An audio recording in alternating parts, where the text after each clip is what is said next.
Номер 1 тулцсан асуудал чи эрчим хүч гэдгийг олон жил хэлсэн те бид нар ойлгосон. Ирхүүл 7 хоног биш 10 14 хоног хүүтэн өргөжлөх юм бол Улаанбаатар хөлдөхөд маш магадлал ойрхон. Улсын их хурлаар ч өнгөрсөн 10 хэдэн жил нэлээд хэл маргаан дагуулад ирсэн нөгөө оюут толгой орт маань л одоо яг ашиг тусаа үзүүлж шít. Уул уурхайн салбарын хөрөнгө оруулагч нөгөө амьдралын хугацаа төслийн мөчлөг маш урт те 50 60 жил. Тэрийг л бид нар одоо ойлгох хэрэгтэй байхгүй. Өндөр насны тэтгэврт орох хүмүүсийн том нэмэгдээд эхэлнэ те нөгөө 60 оны төрөлтөөс амар. Тэгэхээр нөгөө тэтгэврийн сангийн ачаал улам ихсэн. Тэрнээс өмнө амжижийн тогтолцоо шинжилээч гэдэг уг дэлхийн банк зөвлөсөн байхгүй нөгөө бүтцийг харахад яг л тийм ба. Энээс цааш нэмэгдэх нь хувийн тэтгэврийн сангаар шийдэхээс байхгүй. Тухайн үед бид нар нөгөө хуулийн чанд мөрдүүлэгээс болоод ийм байдал үүссэн. Тэгэхээр одоо эрхчлүүдэд анхаарах ёстой асуудал.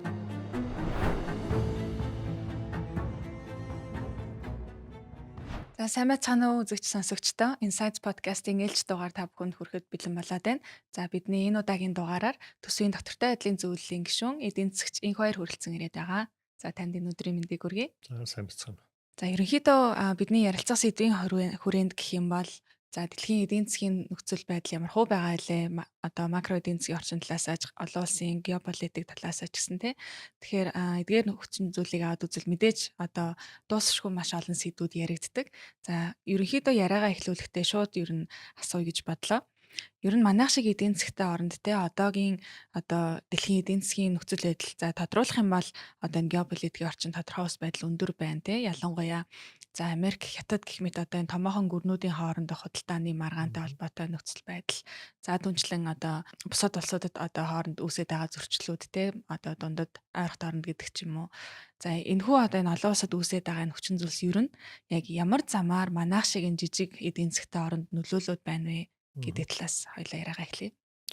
За Монгол улсын эдийн засаг харьцангуй одоо 20 жилийн өмнөхөд бол бас эдийн засаг өсөж जैन, тэлж जैन тийм ээ. Одоо дотоодын нийт төдний хэмжээ маань оны үнээр бол нэг 90 гаруй их нийт төгрөг, ам доллараар нэг 24-с 25 тэрбум доллараар үнэлэгдэж байгаа. Экспорт маань нэг жилдээ 15-аас 16 тэрбум доллараар хэмжигдэж байна тийм ээ. Тэгэхээр эдийн засаг төлхийн хэрээр Монгол улсын эдийн засагт гадаад худалдаа чухал ачаал бүгдэлтэй болж байна. Монгол улсын эдийн засгийн гаднаас орж иж байгаа хамгийн шууд одоо мөнгөний их өсөр бол гадаад худалдаагаар экспортоор дамжиж орж иж байгаа. Тэгэхээр харьцангуй Монгол орны хувьд бусад улс орнтой харьцуулахад хоёр томоохон онцлог байна. Нэгдүгээр түүхэн эдгээр тулгуурласан тийм ээ. Орж байгаа орлогын маань 94% түүхэн эд гэдэг маань дэлхийн бусад улс орнуудтай харьцах юм бол маш өндөр. Нэгдсэн үндэсний байгууллагын худалдаа хөгжлийн байгууллагаас гаргадаг дэлхийн улс орнуудын түүхэн эдийн хамааралт байдлын судалгаа гэсэн тайлан жил болгон гардаг. За тэрний хамгийн сүүлийн юм буюу 23 оны тоо мэдээлэлээр үндэслүүлсэн тайлангаас харах юм бол нийт гаргаж байгаа экспортод уул уурхайн гаралтай түүхэд, хөдөө аж ахуйн гаралтай түүхэд ингээд нийт түүхэдээс хамааралтай байдлаар Монгол улс дэлхийд номер 1. За хөдөө аж ахуйн бүтээгдэхүүн хаслаач гэсэн цаана үлдэж байгаа уул уурхайн гаралтай экспорт маань бас маш өндөр. Тэр энэ нэгдүгээр онцлог байна. Хоёрдугаарт түүхэн одоо байршилтай заягдсан газар нутаг маань далаад гарцгүйр. Нэгдсэн үндэсний байгууллагаас одоо далаад гарцгүй улс орнуудыг дэмжих, худалдааг дэмжих зорилгоор далаад гарцгүй улс орнуудын бүлэглэгээд байгуулад ингэж ажилладаг. Тэгэхээр Аз, Африкийн нийтдээ 43 улс орн далаад гарцгүй. Энэ дотроо за бараг 30 гаруй улс орн нөгөө хөгжиж байгаа орнууд тийм ээ. Цөөхөн улс орн бол хөгжиж байгаа Европын. Тэгэхээр эдгээр улс орнуудад адилхан бэрхшээл байна та тийм. Экспорт импортын бүтээгдэхүүн бусад улс орнд худалдаа хийхэд алс хол замыг туулдаг маш өндөр өртөгтэй. Тэгэхээр энэ хоёр нөхцөл байдал маань Монгол улсын одоо хөгжил тулгамддаг нэлээд юм том саад бэрхшээл. Тэгэхээр дэлхийд дахинд болж байгаа үйл явдал хоёулаа энд нөлөөлж байна. Олон улсад болж байгаа үйл явдал одоо хуучин сая Америк нэгдсэн улсын ерөнхийлөгч Дональд Трампыг сонгогдохоос өмнө ерөнхийдөө олон улсын байгууллагууд бүгдээрээ л дэлхийн худалдаа глобалчлагдсан байх ёстой гэдэг тухай ярьдаг байлаа тийм. Гэтэл одоо эсэргээр явлаа шүү дээ. Бүгдээрээ талцаж хуваагдаж байна. Олон улсын байгууллагууд бүгдээрээ энэ тухай ярьж санаа зовж байна. Тэгэхээр ингээд талцаж хуваагдах тусам хөгжиж байгаа орнуудад нөгөө далаад гарцгүй алс хол байгаа улсуудад улам үнэтэй болно. Импортын баруун үнэтэй болно. Хугацаа оройтонтой түүх эдийн үнэ савлна. Ийм хоёр нь л байна. За дахиад нэг олон улсын нөхцөл байдал дээр гарч байгаа нэг маш том өөрчлөлт бол 24 оны 1 сард Америк нэгдсэн улсын ерөнхийлөгч Дональд Трамп ажилд орсноос хойш Америк нэгдсэн улсын худалдааны бодлого дээр маш том одоо урд байгааг өөрчлөлт байсан. Одоо энэ 7 хоногийн сүүлээр Мюнхний аюулгүй байдлын чуулга уулзалт гэж жил болгон болдог зөвлөгөө болох гэж байна л да. Тэрэн зориулсан Мюнхний аюулгүй байдлын тайлан гэдэг өнөөдөр гарсан байна. Тэгэхээр тэр тайлан дээр тусгагдсан гол санаа бол Дональд Трампын ерөнхийлөгчийн засгийн газрын ингээд албанд орсноос хойш маш тодорхойгүй байдал бий боллоо гэсэн энэ дүгнэлт гаргаж байна. Дэлхийн нийтэд улам юм хуваагдмал байдал. Тэгэхээр ерөнхийлөгч Трамп ажилд орсон эхний өдрөөс л худалдааны маш өндөр тариф тогтоож ирсэн. Одоо болтол үргэлжилсээр байна. Тэгэхээр тэр худалдааны тариф нь хамгийн гол нь тодорхойгүй те хизээч тогтоож болж магадгүй. Тодорхой нэг улс орны эсрэг гэнт ийм нөхцөл байдал үүсэн учраас гэнэ. Тэгэхээр энэ их ойлгомжгүй тодорхойгүй байдлууд нь түүхийдээс хамааралтай 70 дугаар улс орнуудад бүгдээрэнд ийм төвхтэй байдал болгоч. Тэгэхээр манай улсын хувьд ч гэсэн хэдийгээр бид нар ингээд экспортоо нэмэгдүүлээд хөш орнуудаа худалдаа хийж байгаа ч гэсэн үүнээс гадна дэлхийд дахинд болж байгаа үйл явдал нь түүхийдийн үнд нөлөөлж байна. Эрэлтэнд нөлөөлж байна. Тэгээд энэ тэвэрлэлийн өртөг зөрчил нөлөөлж ийм дам нөлөөнүүд. Тэгэхээр одоо та сая хэллээ те. Одоо ер нь бол түүхэн цаг хугацааг харах юм бол за 2 дугаар дайн дууснаас хойш ингээд олон улсын байгууллагууд одоо нүүб олон улсын валютын сан гэдэг ч юм олон улсын байгууллагууд үүсч ирээд за 90-ад оноос хойш ерөнхийдөө даяарчлалын үйл явц маш эрчимтэй эхэлсэн шүү дээ. Тэгэхээр харин сүүлийн жилүүдэд бол энэ дэлхийн эдийн засгийн олон улсын харилцаа талаасаа те илүү юм хуваагдмал бүс нутгийн одоо интеграцчлалд суурилсан гэдэг ч юм уу эсвэл ингээд 2 3 улс хамтрах байдлаар ийм хуваагдлууд илүү давамгайлах юм одоо шилжилтийн үйл явц явж байна гэж одоо эдийн засагчид болон шинжээчид илүү дүгнээд байгаа. Тэгэхээр ер нь энэ нөхцөл байдлыг одоо манай улс яг яаж ашиглавал яг илүү биднэрт илүү хүртээлтэй байх юм бэ? Олон улсын бодлого талаасаа ч юм уу те. Магадгүй одоо бид нэр одоо янз бүрийн улсуудын ингээд төрийн тэргүүнүүдийг хүлээж авч уулзж байна. Одоо олон талт нэг олон улсын бодлого гэж ярьдаг шүү дээ. Тэгэхээр ер нь яг энэ шилжилтийн үйл явцад яг яаж тоглогч байх нь ямар тоглогч байх нь биднэрт илүү ашигтай байх юм болоо. Баг шиг одоо жижиг эдийн засагта тэр тусмаа одоо цэрэг улс төрийн хүч багтаа улс орнуудад энэ бол том сорилт тийм. Гадаад эдийн засаг гэж өгцөн өөрчлөгдөж байна. Тэр тусмаа өндөр хөгжилтэй орн болон одоо жишээл Америк нэгдсэн улс хятад Америк нэгдсэн улс Европ хоорондоо худалдааны асуудлаар аль аль нь хоорондоо маргаантай шүү дээ. Тэр утга Америк нэгдсэн улс өөрийнх ойрын түнш Канада Япон, Солонгос улстай хүртэл тарифын одоо өндөр тариф тухай ингээ асуудал. Тэгэхээр энэ нөхцөл байдалд хамгийн их хохирох улсууд нөгөө ханган нийлүүлэлтийн сүлжээнд оролцдог түүхийд экспортлдог нь хөгжиж байгаа. Тэгэхээр манай улсын хувьд бас айгүй түүхтэй байдалд орж байна.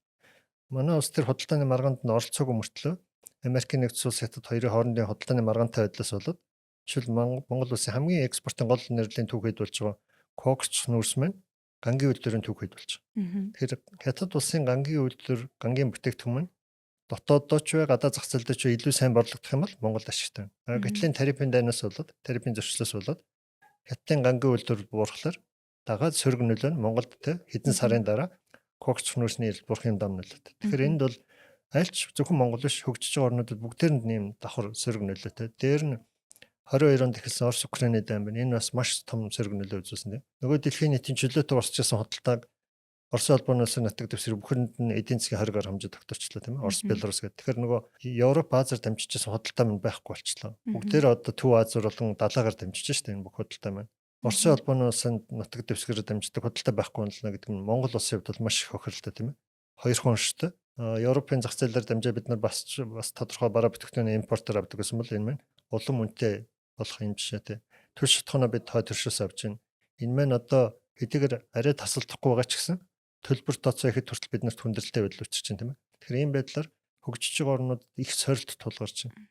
За энэ тал дээр олон улсын байгууллагууд судалгаа хийгээд удаадараа нэлээд юм чухал тайлангууд гарч байна. Бид нар тэрийг маш сайн үзэх хэрэгтэй. Тухайлбал 23 оны 1 сард олон улсын валютын сангийн судлаачдын гаргасан Global Economic Fragmentation гэсэн тайлан байна. Энэ бол маш сайн анализ хийсэн байна. Тэгэхээр 23 онд гарсан тэр тайлан өнөөдөр ч гэсэн эргээд харахад яг тэнд үүссэн дүгнэлтүүд маш чухал хэвээр байна. Дэлхийн бодлоо ингээд уламтай талцлугааглал болж байна. Юунууд улс орнууд ямар бодлого барих уу гэдэг. За сая өнгөрсөн 1-р сард Давос болсон эдийн засгийн форумээр дахиад энэ тухай дахиад хөндөгдлөө тийм.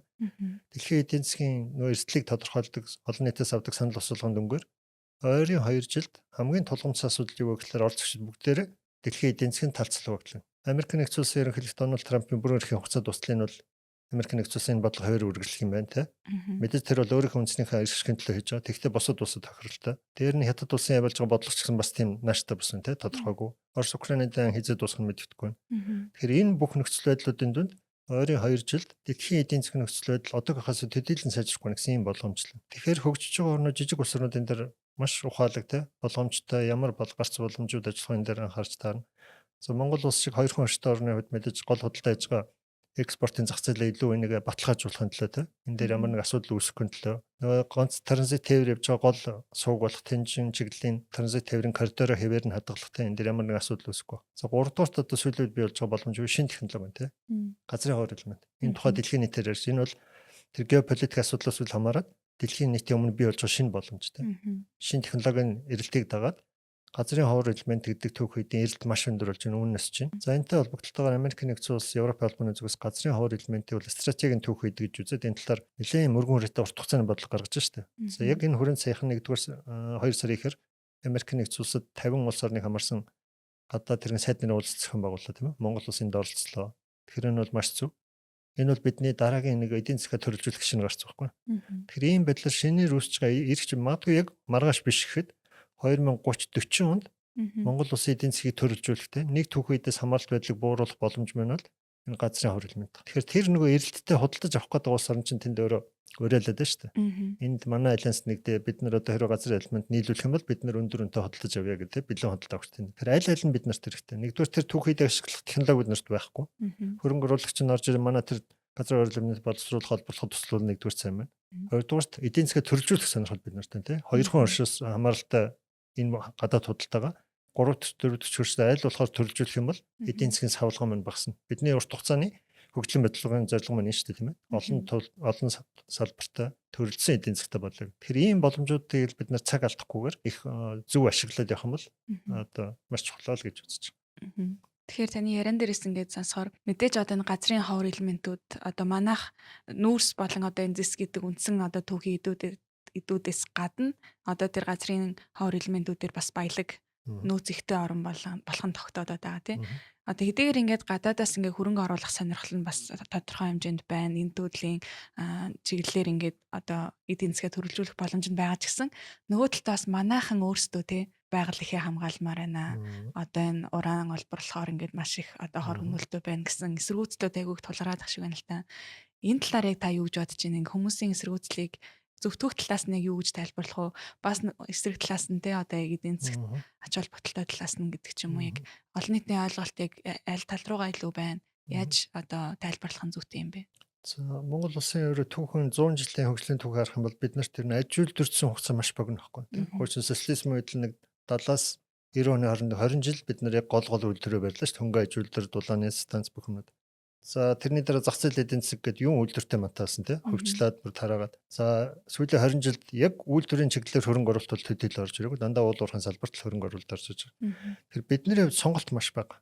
Хэрвээ бид нар одоо зүүн Европын улс орнууд ч юм уу зүүн Даз шиг аж үйлдвэрчсэн улс орн байсан бол бид нар ингэж уул уурхаараа илүү их анхаарах шаардлага байхгүй шүү дээ тийм ээ. Вьетнам шиг байсан. Харамсалтай нь бид нарт өөрөө далаад гарцгүй нөхцөлөд хөгжлийн түүх маань гарцсан байхгүй нь уул уурхайн салбар байгаа баялаг дээр түшиглэж дараагийн эдийн засгийн суурийг бүрдүүлэхээс өөр аргагүй нөхцөлд тулгаж. За үүссэн нөхцөл байдал маань ч гэсэн 2008 онд дэлхийн зах зээл дээр түүх хэдэн ханш өсөд Монгол улсын эдийн засгийн одоо тэр үетэй харьцуулбал хэд их өсчихэд байна шүү дээ 3-4 дахин тий 25 тэрбум доллар гэдэг. Одоо бас ч тэр нөгөө хөрөнгө оруулалт хийж чаддгүй байсан үеийг бодвол одоо хөдөө орон нутагт бол их хэмжээний хөрөнгө оруулалт хийдэг бол хэдэн зуун километр зам барьдаг болчлоо тий хэдэн газар цахилгаан станц барьж байна. Тэгэхээр энэ бүх хөрөнгө оруулалт хийх боломж нь зөвхөн уул уурхайн салбараас л бий болж байна. Биднээс өөр сонголт байхгүй.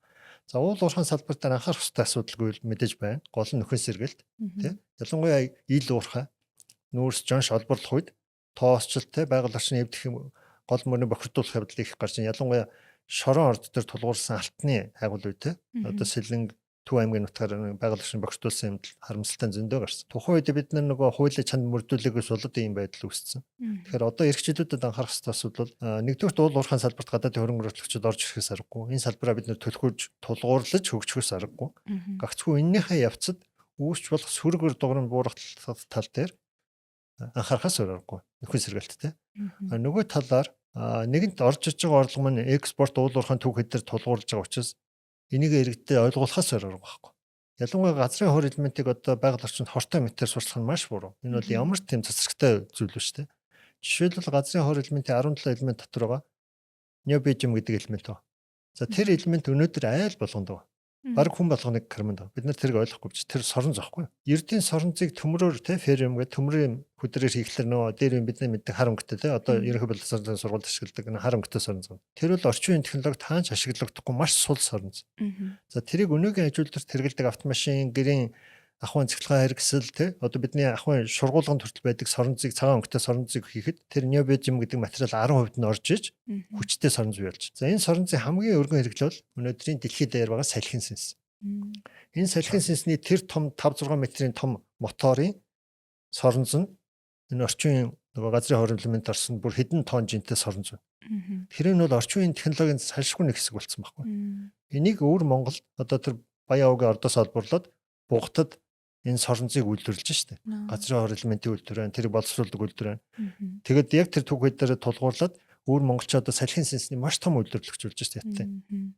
Тэгэхээр энэ маань эдийн засгийг төрөлжүүлэх маш чухал зохисруулж. Тэр газрын хор элементийг ашиглалаа гэд байгаль орчин бохирдод болоод ах юм юу ч байхгүй. Мгм. Нэгдүгээр цацраг байхгүй, хоёрдугаар тэр алт шиг угаагаад байх шаардлага байхгүй. Энэ зүгээр л нүүрс шиг хөдрөл байхгүй, төмрийн өдөр шиг өдөр гарч. Мгм. Хоёрдугаар энэ нөгөө овржингийн үед маш бага. Мгм. Нүүрс шиг олон сая тонноор олборлох шаардлага байхгүй. Тээвэрлэх Ерөнхийдөө баг 1 тонн газрын хор элемент одоо жишээлбэл нэг элементийн үнийг сая дэлхийн зах зээл дээр харж байхад алтнаас 5-6 дахин үнэтэй. Ховор элемент учраас те хэрэглээ маш бага ордог. Гэхдээ маш үнэтэй. Тэгэхээр бид нар маш бага хэмжээний газрын хор элемент олборлоод одоогийн нөгөө маш их өртөг зардал гаргаж байгаа нүүрс зэсийн бажимлаас илүү их орлого олох боломж болж байгаа байхгүй. Тэгэхээр энийг иргэдэд маш зөв ойлгуулах хэрэгтэй те. Энэ ховор элементэр чи юу хийд, ямар сарнд юу хийгээд байгаа. Арил хэдийн бидний хэрэглээнд нэвтэрсэн зүйлийг л бид нар дотоод ашиглах. Тэгэд 3 дугаарт мэдээж төрөндөө дурдсан нөөцийн үед манад байна. Газрын элементийн нөөцөөр дэлхийд хятад улс мэдээж тэргүүлж дараа нь Казахстан ч бас байна. Тэгэхээр газар зүйн байршлууд бол гарцсан байхгүй Монгол орны нутаг дэвсгэрт бол газрын элементийн нөөцүүд бол цаашдаа улам олноор илэрх нь тодорхой. Тэгэхээр ач холбогдлын хувьд ч гэсэнтэй урт хугацаанд хэрэгтэй одоо энэ салхин станц гэдэг чинь өөрөө бас сэргээгдэх эрчим хүч гэдэг утгаараа урт хугацааны маш ач холбогдолтой одоо хөрөнгө оруулалт болох нь шүү дээ тий. Тэгнэ гэсэн. Тэгэхээр ер нь за түрүүний нэг байгаль орчин гэдэг сэдв дээр ярихад за манайх одоо ингээд нүүдлийн аж ахуйтай ингээд мал аж ахуй дээрээ тулгуурсан эдийн засгаа гэд бас нэг талаасаа яриад идэг. Даанч одоо бас ингээд хитрхи ингээд мал аж ахуй гэд ярьсаар байгаа нөө малын тоон хит өссөн тий бэлчээрийн дааз хитэрсэн энэ нь эргээд бас дахиад байгаль орчиндөө сөргөөрнөлүүлдэг юм нөхцөл байдал үүсээд байна. Одоо дахиад нөгөө нэг уур амьсгалын өөрчлөлт гэдэг асуудал руу бас холбогдоод явцдаг те. Тэгэхээр энэ талаар та бас юу гэж бодож байна энэ талаар ярил. За Монгол орны бас нэг онцлог бол гарцсан ахгүй нүүдлийн мал аж ахуй. Одоо дэлхийд дээр 200 гаруй улс орн байна. Энд за магадгүй нэг 100-аад улс орнд бол хөдөө аж ахуй, мал аж ахуйн салбар байгаа. Тэг ямар нэг хэлбэрээр. Гэхдээ тэр нь бүгдээрээ фермер аж ахуй. Одоо том мал байлаа гэхэд мэдээж гахаа дахиад бол фермер байна. Гэтэл үхэр сөрөгтэй адуун сөргөл дандаа фермерээр байна. Монгол шиг бэлчээрийн мал аж ахуйн улс орн бол дэлхийд бараг 5-6-аас илүү байхгүй. Төв Азийн хэдэн улс л байна. Тэгэхээр энэ онцлог маань өөрөө яг нөгөө нүүдэлчний аж амьдрал соёлогдох талаас бол сайхан хэрэг. Тэгвэл эдийн засаг ач холбогдлоос маш бага те. Байгаль цагуурын эрсдэлт өртөмтгий те ганцуудад өртөмтгий үржил шин багтай. Одоо энэ оны өнгөрсөн оны тоодогдсон 58 сая тодлогоо мал юм байна. 50 сая нь 50 орчим сая нь бог мал. Яг малчин үндэ бол зөвхөн өрхийн аж ахуйг авах хэмжээний орлого бий болохоос биш эдийн засагт нэмэр болох нь зүйл бага. Одоо мал аж ахуйн салбараас бид нар жилдээ нэг 100-аад за нэг 800 сая долларын орлого олсон байна л да өнгөрсөн жилдээ. Ноос ноолоор оруулаад, маха оруулаад. Тэрийн дотор ерөөсө голлох зүйл маань ноолор л байна шүү дээ. Тэгэхээр хоньны аж ахуй эрхэлж байгаа юм те. Бусад одоо тэмээний аж ахуй эрхэлж байгаа нь бол орлого маш бага. Зөвхөн өрхийнхөө орлогыг нөх хэмжээнд. Яг улс орны эдийн засагт нэмэр болоход хэмжээний аж ахуйг үл өхөр сөрөг байна. Ноолор ямаа те энэ хоёр л байна. Тэгэхээр цаашдаа бид нар хөдөө аж ахуйн салбараа яг өнөөдрөөрөө бид нар амьдрал ингээд байгаад байхгүй шүү дээ. 20 жилийн дараа өнөөгийн малчтын үр хөвгт минь ямар төвшөнд амьдрах юм бэ гэхлээр бид нар хөдөө аж ахуйн салбарт шинэ технологи хэрэгтэй. Шинэ технологи нэвтрүүлэх хэрэгтэй те. Дэлхийн улс орнуудад газар тариалан шинэ технологи нэвтрүүлээд маш бага талбайгаас өндөр ургас авч штэ. Үүнтэй адилхан бид нар тийм үржил шинтэй аж ахуйн чиглэл рүү явах хэрэгтэй. За тэр нь мэдээж хагас суурин байж болно те хагас мал аж ахуй байж болно. Нөгөө талаар эрсдлийг бууруулахын тулд дангаараа нүүдлийн мал аж ахуй байх нь малчин эрх хувьд яагаад ч болохгүй. Манайх шиг юм байгаль цагур нөхөстэй. Одоо ингээд байгаль цагур үргэлж тааламжтай байхгүй шүү дээ. 9-10 оных шиг дахиад нэг 100 болоход мал сүргийн ихэнх нь хорогдоход те дахиад малчтан төрөөсөө тусламжгүйгээд явдаг юм тогтолцоо байж болохгүй байхгүй. Тэгэхээр тэр эрсдлийг бууруулахын тулд малчин өрхөөрөө эрхэлж байгаа аж ахуйн нэг хэсэг нь мал аж ахуй нөгөө хэсэг нь арай өөр бизнес байх хэрэгтэй байхгүй. Худалдаа, аялал жуулч жишээлбэл өмнө говьт ийм сайхан жишээнүүд байгаа шүү дээ. Өмнө говийн малчид нийлээд хоршоо байгуулад тэр хоршооны орлогоор аялал жуулчлалын кемп байгуулсан. Тэгэхээр бүх орлого нь зөвхөн мал аж ахуйг сурахгүй шүү дээ. Нэг хэсэг нь 70-80% мал аж ахуйг сураад 20-30% нь өөр салбараас олж байна. Ингэж нөгөө эрсдлээ хамгаалж шүү дээ. Тэгэхээр ийм байдлаар бид нар мал аж ахуйг 2040-50 онд манай мал аж ахуй ямар байх вэ гэдэг бодож хөгжүүлэх хэрэгтэй. Тэгэхгүй бол зөвхөн уламжлал соёл гэдгээр нь байгаа тахын бол амьдрах чадваргүй болно тийм. Энд чинь дэлхийд дээр угаасаа нөгөө байгаль цагуур өөрчлөгдөж байна гэдгийг дэлхий дээрээ хүлээн зөвшөөрж байна. Тэгэхээр нүүдлийн мал аж ахуй байхад байгаль цагуурын нөхцөл маань өөрөө улам хэцүү болж байгаа. Энийг ойлгох хэрэгтэй. Ер нь одоо тэгвэл одоо аль салбарт бид нэр ингээл уул уурхаа дээр төвчгэлсэн эсвэл ингээд нүүдлийн аж ахуй гэдэг нь яриад байдаг ч гэсэн тэдгээр салбарууд нь өөрсдөө технологиуд дагаад хөгжих юм бол тэр дотроо төрөлжилт хийгээд яваад авах боломж бас байх нь шүү дээ. Тийм. Тэгэхээр одоо уул уурхайн салбар дээр ч гэсэн одоо энэ сэргийр эрчимчтэй холбоотой ингээд газрын ховор элементийг олборлох боломж байна гэж байна. Хөдөө аж ахуй дээр ч гэсэн ингээд шинэ технологи нэвтрүүлээд илүү ингээд гарц бий болох боломж байна тий. Тэгэхээр ер нь одоо ингээд бид нар ингээд өнгөрсөн жилүүдийг харахаар цөөхөн түүхийдээс хамааралтай байдаг байдлаасаа болоод за эдийн засгт үүссэн ганц шокоос болоод за нүүрсний үн огцон мунлаа гэхэд одоо нөгөө төлбөрийн тэнцэл дээрээ төсөв дээрээ дарамт нүрээд ирдэг. За энэ нь цаашлаад нөгөө нэг ханшин суулрах инфляц өсөх гэдэг ингээд цаашаа ингээд дамнаад олон одоо эрсдлийг бий болгоод идэх те. Тэгэхээр ер нь энэ одоо ганц түүхийн эдийн хамааралтай байдаг энэ эмзэг байдлыг бууруулахын тулд одоо яг хамгийн чухал гэсэн нэг одоо нэг юм бодлогын арга хэмжээ авчвал зүгээр юм а гэдэг таны бодлоор юу вэ? За олон улсын байгууллагууд Монгол улсын нөгөө уул уурхайн салбар эдийн засгийн талаар өгсөн зөвлөмжүүд маш олон байгаа те. Дэлхийн банк, Валютын сан, НҮБ, Азийн хөгжлийн банк гэдэг.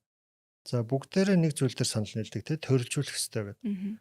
Тэгэхээр одоо саяхныг хүртэл магадгүй за нэг 2024 5 хүртэл манайх ч нөгөө эдийн засгийн нүүрсний хамаарал маш өндөр байлаа шүү дээ. Экспортын за 22 23 сая нөгөө нүүрсний орлого 8.3 тэрбум доллар хүрэхэд Монгол улсын экспортын 40% дангаараа нүүрсэн. Тэгээ энэ болохоор тун одоо төвөгтэй тал нь юу гэхээр нүүрс өөрөө бид нар сонголтгүй зах зээлд өгч байгаа шүү дээ. Нүүрсээ те бид нар урд туршид өгөхгүй гэхэд өөр хөш рүү өөр зах зээл рүү өгөх ямар ч боломж авахгүй те цорын ганц зах зээлтэй. Тэгэхээр урд турш дээр эрэлт нь ямар байна, үн нь ямар байна тэр нь л бид нар захирагдан те. 22-нд $200 байсан нүүрс маань өнгөрсөн жил $70. Бид өөрөө тэр үнийг сонгож чадахгүй байхгүй. Тэгэхээр бид өөрөө эдийн засаг удирдах чадхаа болчих. Хамгийн аюул нь энэ байхгүй.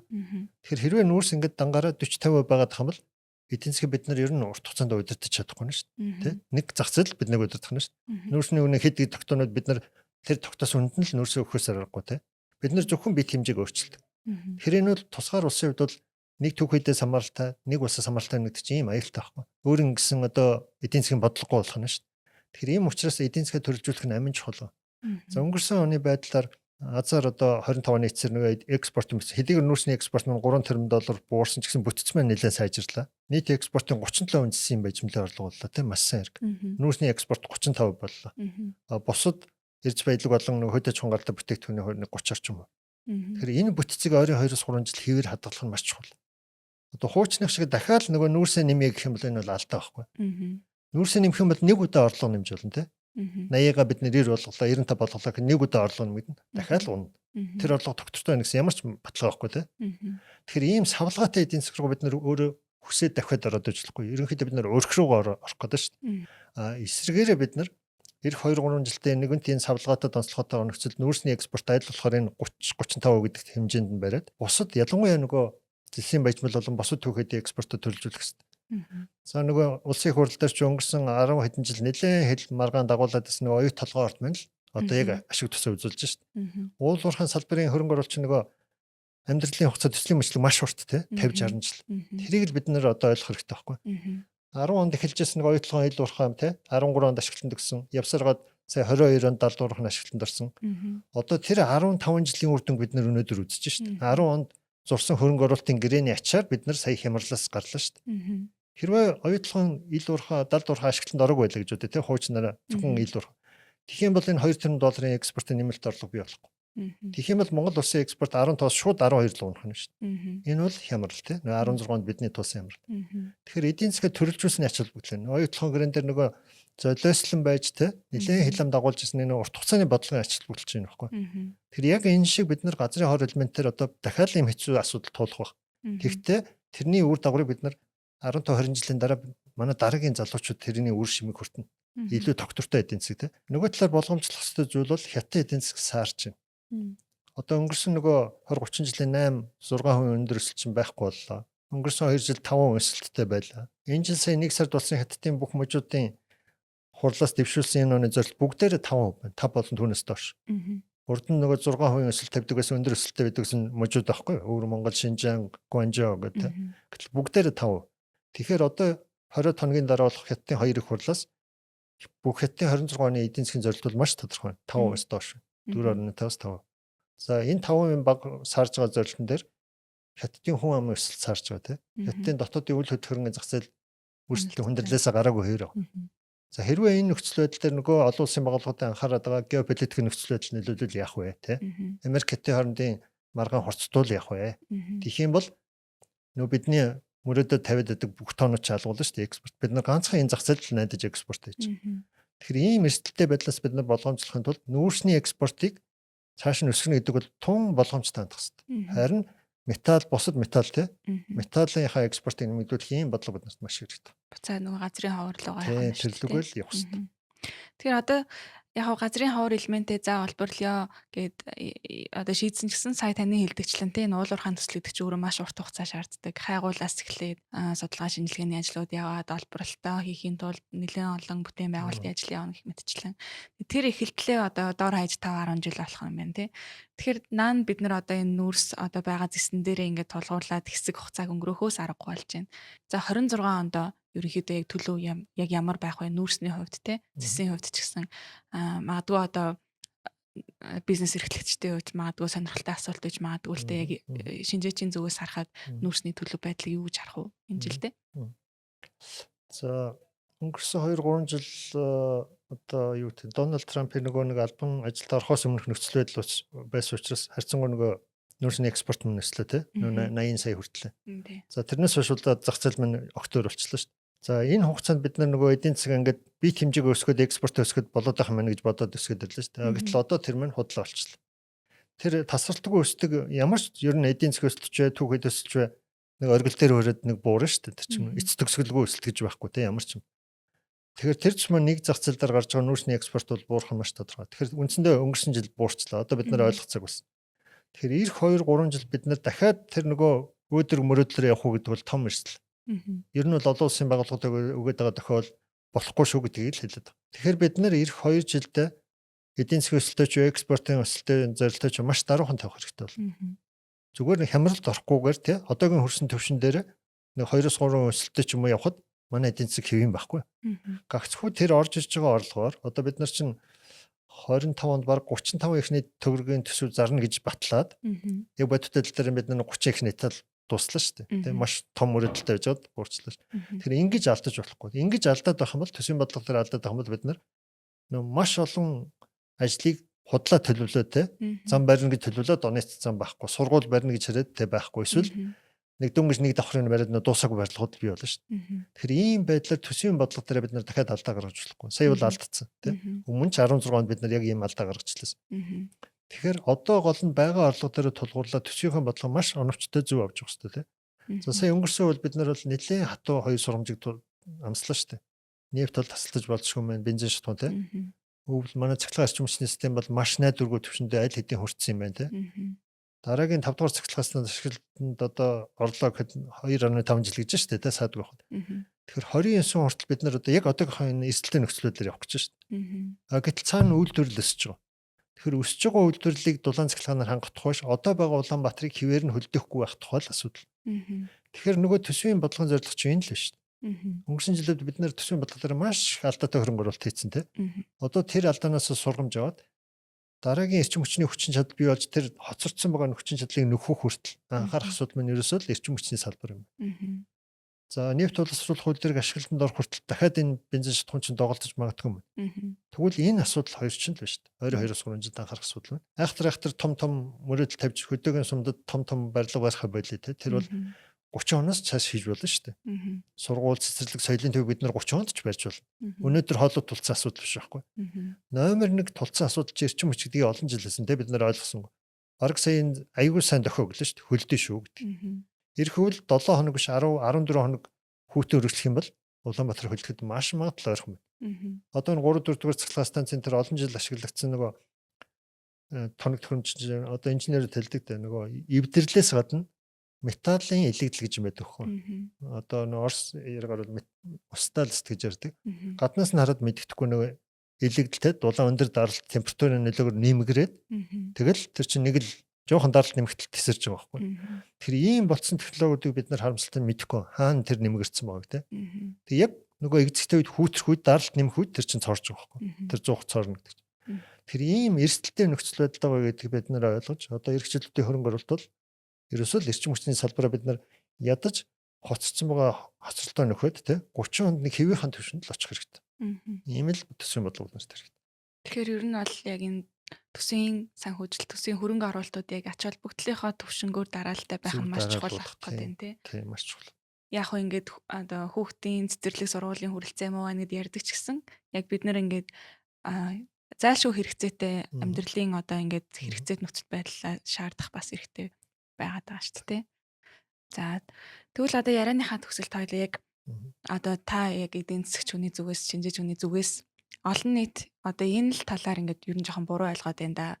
Энийг ингээд засаад хэлээд өгчий гэдэг ч юм уу те яг нэг тийм ойлголт хэлье гэвэл яг ямар мэдлэгийг хүмүүст өргөх вэ? За нэгдүгээр зөвхөн иргэд дэглэг манай улс төрчид бүгдээрээ те Монгол улс иргэд бүгдээрээ ойлгох хэрэгтэй бол Монгол улсын хөгжлийн түвшин хаана хүн бэ гэдгийг бид нар ойлгох хэрэгтэй те. Дэлхийн улс орнууд одоо юу гэдэг 25 оны эцэст бол 26 он гэхэд ингээд нэг улс орнууд чинь нэг жилийн ажлууд өгнө хурлаа идэг шүү дээ. Янз бүрийн байдлаар те. Одоо хятад улс ч гэсэн их гэж байна. Тэгэхээр тэр тайлангаа гаргахтаа жишээл өрөндийн орнуудад бол эдийн засгийн өнөөгийн байдал гэсэн юм тайлан гаргадаг байхгүй юу? Одоо яг англи нэр нь бол State of Economy гэж. Тэр бол яг нөгөө зураг авалт гэж хэлдэг шүү дээ. Тийм тайлан байдаг байхгүй юу? Гэтэл бид нар юу гэж ойлгодог вэ гэхээр нөгөө дээр нь гоё будаг төрөгцсөн те, рекламтай те, гоё нөгөө нэг sugar coating гэдэг ийм тайлангаар манай салбарын амьд бүгдээрээ тийм тайлан гаргадаг те. Тэдэн километр зам барьсан, төчнээ сургууль барьсан, үр дүнтэй юм мэддэхгүй те, чанартай юм мэддэхгүй. Тэгээд тэр олон чанаргүй ингээд нөгөө гойцолсон тайлбаруудыг нийлсээр гад 4 6 гаргахлаар ер нь амьдрал их гоё юм байна шүү дээ гэсэн хуурмаг төсөл болдог. Тэгээд тэр тайлан олон нийтэд түгээхлээр ер нь Монгол улс гайгүй хөгжсөн байна шүү дээ гэсэн ойлголт. Бодит байдал төр яг сая манай цахилгаан станц шиг зөндөө асуудал шүү дээ. Дутуу те. Бид нэр 10 жил 100 гаруй сургууль шинээр өссөн мөртлөө 3 жил сургуулаа шийдэж чадаагүй явж шүү дээ. Тэгэхээр салбар болгонд бидний шийдэж чадаагүй асуудал маш их байна. Тэр тусмаа өнгөрсөн 30 жил бидний маш том алдаа юу гэхээр эдийн засгийнхаа суурийг зөв тавьж чадаагүй. Зах зээлийн эдийн засгийн шилжилттэй те нөгөө мөнгөгүй хомс байсараад олдсон мөнгөөр дандаа нөгөө ингээд нэг жижиг юм хийсээр байсараад явсан байна. Нэг сумын цахилгаан холбох. Цахилгаан станц бариагүй мөртлөө сумын цахилгаан барах те. Дахиад үйлдвэр бариагүй мөртлөө соёлын төв барихгүй те. Тэр нөгөө жоохон мөнгөнд таарсан юм хийгээд байгаа хгүй. Одоо цаашдаа ингэж явж болохгүй. Эдийн засгч аль хэдийн том болсон. 25 тэрбум доллар эдийн засаг цаашдаа 30 болох тухай ярих гэж байгаа бол нөгөө эдийн засгийн суурь эхлээд зүй тавих хэрэгтэй. Аж үйлдвэрийн суурь. Бид нэр тэр суурийг өнгөрсөн 30 жил хийж чаддаг байхгүй юу? Шилжилтийн эдийн засаг хямрал гэж явсаар байгаа тийм. Тэгвэл тэр алдаага одоо энэ 5 жил нөхөх хэрэгтэй. Нөгөө цахилгаан станц баригдаж чадаагүй дутуу цахилгаан станцуудаа бүгдийг гүйцээх хэрэгтэй тийм. Улаанбаатар ч Хүннү хот ч Хар хорын хот ч хангалттай дулаан цахилгааны их үүсвэртэй болох хэрэгтэй. Тэр хотуудад шинээр баригдах үйлдвэр аж ахуйн газрууд хангалттай дулаан эрчим хүчтэй болох хэрэгтэй. Одоо говийн бүс төрөл үйл ажиллагаа явуулж байгаа манай үйлдвэр аж ахуйн газрууд цахилгааны тасалдaltaй байна шүү дээ. Хангалттай биш шүү дээ. Тэгэхээр энийг нөхчөд дараагийн эдийн засгийн хөгжлийн тухай ярина. Тэгэхээр бидний төвшин бодит байдал маань хаана вэ гэдгийг бид нар бүгдээр улс төрчдөөс эхлээд дараа зэрэг бүгдээр ойлгох хэрэгтэй. Энийг зөв ойлгохгүйс болоод анхаарсанд очихлоор иргэд маань нөгөө мөнгө их байгаа бид нар те манай суманд гоё юм бариадаг 2 3 км зам бариадаг гэдэг нөгөө тухайн сумынхаа жижиг асуудлаа шийдвэрлэх гэж оролдоод байна шүү дээ. Тэгэхээр тэр цаг маань хараахан болоогүй байна. Болохгүй байна гэдгийг манай улс төрчин маань иргэдэд хэлэх хэрэгтэй. Эхлээд нөсөр асуудал бид нар шийдэх юмстай юм их байна те. Нийтлэг юм. Тэрнийхэн дараа тэр 5 жилийн дараа цахилгаан дулааны эрчим хүч хангалттай болсон нөхцөлд бусад асуудлаа шийдэж болно. За хоёрдугаарт энэ нөгөө төсвийн бодлогоор те иргэдэд нөгөө мөнгө таараадаг те цалин тэтгэвэр нэмдэг. За цалин тэтгэврийг тухайн үед нэмэх нэг хүнд бол айгүй гой сонсогдсон те. Одоо инфляц өсч учраас миний хотлоо авах. Гэтэл бүтээмж өсөг бол энэ бол эдийн засгийг хорлож байгаа зүйл. Бүтээмжийг бид нар яаж өсгөх вэ гэдэг тухай ярьж цалин өсгөх тухай ярина. Айлч улс олон улсын боловч бүгдээр энийг хэлдэг. Бүтээмж ч өсөг байхад цалин хэрвээ энэ байдлаар удаа явах юм бол Монгол улсын бүх бараа бүтээгдэхүүн өрсөлдөх чадваргүй болно те. Бид нэр угаасаа манай бүтээгдэхүүнээ далаад гарчгүй учраас тээвэрлэлт өртөг зарлал өндөр шүү дээ. Монгол үйлдвэрлэсэн амьс өвөр Монгол хаттай амьстай өрсөлдөж чадахгүй шүү дээ үнэ үед те. Үнэтэй ба. Тэгэхээр цалингаа өсгöd тогтсон зөвхөн улсын салбар ш. Улсын салбарыг дагаад хувийн салбарын цалин басчихсан шүү дээ. Тэгэхээр бүтээмж өсөг нөхцөл цалин өсөд ахтар нөгөө бараа бүтээгдэхүүн чинь улам үнэтэй болоод байна. Гэтэл тэр бараа бүтээгдэхүүн чинь нэгдүгээр чанартай болох хэрэгтэй өрсөлдөх чадвартай болох хэрэгтэй. Энийг ойлгож цалингийн өсөлт хийхгүй бол эдийн засгч өөрөө бүтээмжгүй зүгээр л цалин олгодог те. Байсан байдлаар буцаага цалин болсон. Хоёрдугаарт хүн амын бүтцээс хамаарат манад нөгөө улсаас тэтгэмж авдаг хүний тоо маш олон. Бид нартэй хүүхдээ 1 сая 100 мянган хүүхдийн мөнгө өгдөг. 600 мянган өндөр насндаа халамж нийгмийн тэтгэмж өгдөг. Тэгээ энэ тэтгэмж маань яг тухайн эдийн засгийн орчин нөхцөл таацсан хэмжээтэй байхгүй бол бас дахин нөгөө эдийн засгийн чадхаас илүү давсан те. Өндөр тэтгэмж өгөх юм бол дахиад бүтээмжгүй бол. Хөрөнгө оруулалт хийх ёстой мөнгөөр бид нар ийшээ халамж болгож өгöd байгаа байхгүй. Гэтэл хөрөнгө оруулалт хэрэгтэй үед бид нар одоо яг энэ сая цэцлэхэн станцын жишээн дээр ойлголоо шүү Мгм. дээ. Тэ? Тухайн үед нэг их хурлын гишүүн ч юм уу сайд очиод тойрогт очиод би та нарын цалин төтгөрийг нэмнэ гэж хэлэх нь гой сонсогдно. Мгм. Тухайн салбараас дэмжлэг. Гэтэл урт хугацаанд энэ бол оновчтой бодлого ш. Маш үргэлгэн бодлого. Мгм. Тэгэхээр ийм урсныхаа хугацааны энэ хөгжлийн бодлого бодож энэ шийдвэртэй хандахгүй бол зүгээр нэг тойрог, нэг аймаг, нэг сум гэсэн байдлаар бид нар хараад байх юм бол тий Мгм. асуудлыг зөв болж харахгүй. Тэр Мгм. ялангуяа нөгөө бодлого тодорхойлж байгаа улсын их хурл маань аливаа асуудлыг харахад ингэж бүх байдлаа тий дүр зургаа нь улсынхаа эдийн засгийн хөгжлийн бодлогыг цогцоор нь харж иж шийдвэрүүдээ гаргаж явах хэрэгтэй. Мгм. Тэгэхгүй бол нэг удаа ордны гадаар хөгжүүл тий жагсан нэг багш нар жагсан, эмч нар жагсан ингээд Мгм. тэр болгонд нь ингээд маймаа гэд мөнгө өгöd байх юм бол энэ бол ямар ч бодлого биш болно тий. Мгм. Энд л бид нар манай бүх нийт ард иргэд бүх нийтээр анхааралтай хандсан. Мгм. Маш чухал сэдв өндлөө гэж бодож байна. Манай иргэд ч гэсэнтэй буцаагаад нөгөө нэг одоо төрөөсөө хэрэгцээгээ одоо шаарддаг те. Буцаад нөгөө нэг төрийн хийж байгаа ажлыг үнэлдэг. Буцаад одоо enforcement гэдэг чинь те. Тэр хэрэгжилт яаж явж гинвэ гэдгийг ингээд үнэлт өгч чаддаг байх хэрэгтэй юм болоо гэж бас бодож байна л та тий. Сүүлд нь яг саяны таны ярианаас хэлэхэд хамгийн чухал энэ тэтгэвэр тэмцээс гадна ерөөсөө л төр засгаас ч аль нь ч ажлын байр л байхгүй. Шийдэх систем нь тэр тэтгэвэр тэмцээг нэмэх тухай асуудал биш.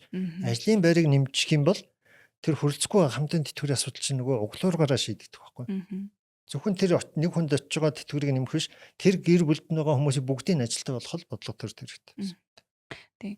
Бас нэг сая нөгөө яриан дээрээс гэнт бодогдлалтай сүлд ганц ярихад одоо тэр орж ирж байгаа орлогыг бид нэг баялагын сан гэдэг ч юм уу ирээдүйн өв сан гэдэг ч юм нэг сангийн орлогыг зохицуулах нэг юм институтс ажиллах хэрэгтэй байгаа шүү дээ. Гэтэл бид нэр ингээд орж ирсэн мөнгийг шууд буцаад бэлэн мөнгө олгож тараад идэг. Энэ сангийн удирдлагыг яг ямар одоо байдлаар зохицуулах нь яг зүйтэй юм бэ? Бид нэр яг тэр талаас нэг юу ойлгох хэрэгтэй лээ. Тий. Одоо энэ дээр бол ер нь нэлээд их төрөлдөж байгаа бид нар тий. За 10 онд төсвийн доктортой байдлын тухай хуулийг батлаад тэрийг батлахдаа нөгөө Чилийн жишээг аваад Чилийн нөгөө юуны докторжуулалтын сан тий нөгөө зэсийн үний тэрнээс жишээ авсан. За санаа нь бол зөв. Тэр санаагаас бид нар шууд туулсан учраас юу гэсэн мэхлээр нөгөө докторжуулалтын сангаа бий болохдоо зөвхөн нөгөө үний бий болсон гинтийн өсөлтөөс тэр докторжуулалтын санг бүрдүүлдэг юм механизм хийсэн байхгүй. Одоо ч тэрээр байгаа тий. Төсвийн доктортой байдлын хууль дээр зис нүүрсний үнийн өсөлтийн тий ингээд квотор аргачлалаар бодож байгаа тий. Тэгтэл манай нөхцөл байдал дээр юу гэхээр зөвхөн үн биш бие хэмжээний өсөлт бас энэ савлгыг бий болгож байна. Нүүрсний тий тэр нөгөө 40-оос 80 болтол өсөрдөг ч юм уу. Тэгэхээр энэ савлгааг бууруулах нь гол зорилго байхгүй. Тэгэхээр докторжуулалтын сан дээр бид нар төсвийн доктортой байдлын хууль дээр зөвхөн үнийн докторжуулалт биш ялангуяа нүүрсэн дээр бие хэмжээний докторжуулалт хэрэгтэй. Энийг ойлгох хэрэгтэй. За өнгөрсөн 2 жил нэг нэлээд төрсөр яваад одоо сая баялагын сангийн тухай хууль батлаад ямар ч гэсэн нэг сангаа 3 хуулаа шүү дээ. Урд нь юу гэж бодлоод байсан бэхлээр хуваарлдаг сан, докторжуулдаг сан, хуримтлуулдаг сан гураа нэг дор хийх гэж оролдоод байсан байхгүй. Огтөр 3 чиглэлтэй тий. Тэгэхээр энэ 3 сан бол өөр юм байна гэдгийг ойлгох хэрэгтэй. За одоо өнөөдөр ч гэсэн баялагын сангийн тухай нийлээ ярьж байна тий.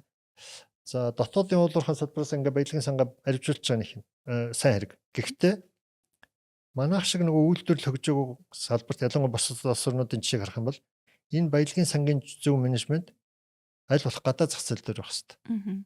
Магадгүй тэр докторжуулалтын сан болон одоо хөрөнгө оруулалтын сан дотоодоо байж болох байх. Илүү баялагын сан бол гадаад менежменттэй биш. Яг тэгэхээр манайд байсан өмнөх сангууд нь өөрөө хэрэгтэй ажиллаж чадсангүй шүү дээ. Хөгжлийн банкчууд дандаа улс төрийн нөлөө ороод тэр байгаа мөнгөд дотоодод бүр өөр буруу зорилтоор тараагаад бүтээн байгуулалтанд хийх ёстой мөнгийг дахиад халамж маяг ямар явуулсан ч шүү дээ. Тэгэхээр ийм нөхцөлд тэр мөнгийг аль болохоор гадаадд байрлуулах нь илүү зөв гэж бодож байгаа. Манай дотоодод одоо тэр нөгөө нийгмийн даатгалын санд ч эрүүл мэндийн даатгалын санд ч ингээд сангуудын мөнгө бол байна шүү дээ. Тэрийг бид нэр эндээ өөрсдөө зөв удирдъя. Баялагын санг олон улсын зах зээл дээр зөв удирдаад бид нэр ямар ч эрсдэлгүйгээр нэг дор хэж 4-5% арвижуулаад ах сангууд зөндөө байгаа. Тэ сайн баялагын сангийн менежментүүд хамгийн ойрхон жишээ бол Дэлхийн банкны трежери. Дэлхийн банкны трежери дээр энэ баялагын сангийн менежмент хийдэг улс орнууд. Тэнд өгчих юм бол бид нэр араас нь нөгөө мөнгөний буруу зарцуулчих уу яачих вэ гэж санаа зовоод хэрүүл хийгээд авах ямар шалтгаан баг. Тэр бол найдвартай хадгалагдана. Хоёрдугаар төсөх хэмжээгээр өснө. Хоёрдугаар тэр өссөн мөнгө нь зөвхөн өссөн хэсэг нь Монголд орж иж байгаа хэрэгтэй. Тэгэхгүй бол дотооддоо байгаа мөнгө нь эдийн засаг зарим талаар хор болтыг бид нар мэднэ шүү дээ. Тэг буруу зарцуулагдсан мөнгө байна. Тэгэхээр энэ байдлаасаа бид нар анхаарах хэрэгтэй. Ер нь цаашдаа энэ баялагын сангийн менежментийг арай л өөр чиглэлээр явах нь зөв болов гэсэн юм л бодлоо. За тэгвэл одоо яг хамгийн сүүлд нь асуухад сүүлийн үед хамгийн одоо ингээд сенсац гэх юм уу олон нийтийн анхаарлын нүд байгаа нэг сэдв одоо энэ тэтгэвртэй холбоотой асуудал байгаа шүү дээ. Тэгэхээр нэг талаасаа тэтгэврийн реформ хийгээд тэтгэврийн сан байгуулах нь зөв гэдэг. Дахиад нөгөө талаасаа бид нар нөгөө нэг түрүүний тань илтгэжлэн талбай дээр очиолж хасгаар ингээд бэлэн мөнгө өгчдөг тэтгэврийн одоо 20 онд ч нөгөө тэтгэврийн зээдийг тэглэсэн гэдэг ч юм уу те ингээд тэтгэврийн нэмэгдүүлэл явцдаг гээд магадгүй улс төрийн зорилготой ингээд шийдвэр гараад яваад ах шүү гэдэг. Тэгэхээр энэ дээр яг тэтгэврийн ахмадуудтай зориулаад гэдэг ч юм ер нь олон нийтэд ингээд яг мэдлэг өгөх талаас нэг инсайт те нэг ойлголт өгвөл таны зүгээс. За нөгөө олон жил өвлөгдөөд ирсэн нөгөө суур байгаа учраас айгүй төвхтэй асуудал байхгүй тийм. Нөгөө өндөр насны гэдэг нь Монголд ингээд тийм хөрөмжлөгдөд ирсэн нөгөө тогтолцоо нь угаасаа нөгөө хамтын сан байдлаар яваад ирсэн тийм. Олуулаа нийлж нэг сан хийчихэд дундаас дээр нь сангийнх нь бүртэл төвхтэй. Тэгэхээр энийг зөв шийдэхин тулд 2-3 талаас нь ингээд өөр өнцгөр харах хэрэгтэй болж. Одоо гол төлөв манайх явж байгаа нэгтлээ нөгөө улс төрийн үнээр хараад байна шүү дээ. Яг тэгвэл тэр тэтгэвэр авагчд маань сонгогчд гэж хараад байна шүү дээ. Сонгогчд учраас бид нар гомдож болохгүй, гомдол гаргаж болохгүй, гомдол гарах юм бол бид нар шийдэх хэрэгтэй гэдэг улс төрийн үнээр хараад байна шүү дээ. Гэтэл энэ чинь цаана эдийн засаг ба шүү дээ, мөнгө ба шүү дээ. Тэр тэтгэврийн сан гэдэг зүйл тогтворж жоод, аривжаа тий улам илүү найдвартай болох хэрэгтэй шүү дээ. Тэгэхээр энэ тогтолцоог нь улс төрийн нүдээр биш те илүү нөгөө жинхэнэ баялагын менежмент эдийн засаг гэдэг утгаар харах хэрэгтэй болно шүү. За энэ зөвлөгөөг Дэлхийн банк өгсөн, манад өгсөн. 2-3 удаа энэ тэтгэврийн сангийн реформын тухай яг нарийн мэрэгжлийн хүмүүс нэлээд судалгаа хийгээд баг миний санаж байгаагаар бол баг 10 жил юм шүү дээ. За тэн дээр анхааруулсан зүйл гэхэлэр манай нөгөө тэтгэврт гарч байгаа хүмүүсийн насны бүтцэн шүү дээ. Тэрнээс хамаарат нөгөө тэтгэврийн хөдөлмөрийн насны цонх үе гэдэг байна шүү дээ. Хүмүүс насны цонх үе. Одоо бид нар уг нь тэр цонх үе дээр явж байгаа. Нөгөө баялагын яг тэтгэврийн сангаа хоримтлуулж явах хэрэгтэй үе дээр нь. Гэтэл бид нар тэр сангаа найдвартай бий болгочихсон. Одоо тун удахгүй хэдхэн жилийн дараа хаа баг одоо чи 25 гэж одоо 30-ад онд ч 30-ад онд. Өндөр насны тэтгэврт орох хүмүүсийн том нэмэгдээд эхэлнэ те нөгөө 60 оны төрөлтөөс амар. Тэгэхээр нөгөө тэтгэврийн сангийн ачаал улам ихсэн. Тэрнээс өмнө амжижийн тогтолцоо шинжилээч гэдэг уг нь Дэлхийн банк зөвлөсөн байхгүй нөгөө бүтцийг харахад яг л тийм ба. Тэгэхээр бид нарт одоо улам бага хугацаа үлдэж шээ тэтгэврийн сангийн тогтолцоо зөв. Тэгэхээр одоо нэг арай зөв байж болох харганы үгээр зайлшгүй тэтгэврийн сангийн тогтолцоо 2 хувиас өрөхгүй. Суур энэ фундаментал нөгөө хамтын сангаараа шийддэг тогтолцоогоо улс хариуцаа те нөгөө нэг пул үсгээ тэндээс тэтгэвэр. Тэгээ тэр нь суур тэтгэвэр basic те тэтгэвэр. За тэр нь бол айхтар их нэмэгдэхгүй. Тэр бол анхдаг хэрэгцээ ханга. Нөгөө гэр бүл тэжээх тэтгэвэр биш. Энэ бол нэг хүний хэрэгцээг хангах тэтгэвэр те суур тэтгэвэр. За тэгэхээр тэр суур тэтгэвэр учраас айхтар өндөр байхгүй те одоогийн авж байгаа хэмжээтэй ойролцож. Энээс цааш нэмэгдэх нь хувийн тэтгэврийн сангаар шийдэхээс өөр байхгүй. Тэгэхээр хувийн тэтгэврийн сангийн эрх үүсвэрийг яаж татах вэ гэдэг дээр одоо ч бид нэр олон талын ухаанаар оролдуулах хэрэгтэй. Тэнд баялагын сан байна уу, тэтгэврийн сан байна уу те? Нэрөгийн тэтгэврийн сангийн жишээ байна уу? Бүр яг хувьд ингээд хувийн хвшил дангаар нөгөө амжилттай болох уу те? Энэ талыг бодож байгаа. Тэгэхээр тэр илүү сайн тэтгэвэр авах гэж хүсэж байгаа хүмүүс тэр хувийн тэтгэврийн санд даатгуулж явах хэрэгтэй байхгүй? Дэлхийн олон улс орнын жишээ.